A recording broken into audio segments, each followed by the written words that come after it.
In today's video, I'm going to teach you how to create DocuSign account. Let's start from a clean slate. Open your browser and search for DocuSign. In the results, choose the official DocuSign website. You'll know you're in the right place if the branding looks familiar and the URL is the official domain. On the home page, look for the Try for Free button and click it. This takes you into the sign-up flow for a new account and starts the free trial process. You'll now see a simple form.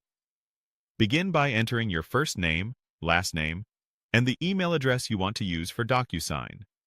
Use an email you can access immediately, since you'll need it for verification. If you're signing up for work, consider using your business email so it's easier to manage documents with your team. After you've filled in those fields, select Get Started if you see it, or choose Next to continue. DocuSign will now verify your identity. You'll typically be asked to confirm a 6-digit code sent to your email. Keep the Sign Up tab open, then check your inbox for a message from DocuSign.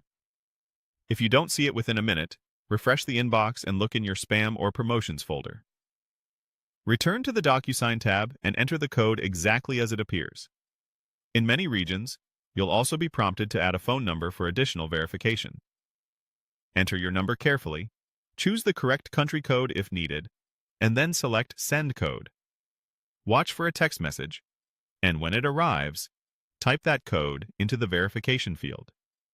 If a code doesn't come through on the first try, wait a moment and use the Resend option rather than requesting multiple codes at once. Once your codes are accepted, your new DocuSign account is created. The next screen will prompt you to create your login details. Type a strong, unique password that you don't use anywhere else. A good approach is to combine upper and lowercase letters, numbers, and a symbol, and aim for a length of at least 12 characters.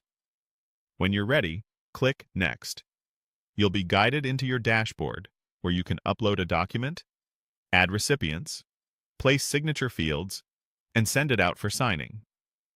If you're exploring during a trial, make note of when the trial ends and review plan options so you can pick the right fit before it expires. That's it. You've successfully set up your DocuSign account, verified your email and phone, and created secure login details. You're now ready to send, receive, and manage e-signatures with confidence.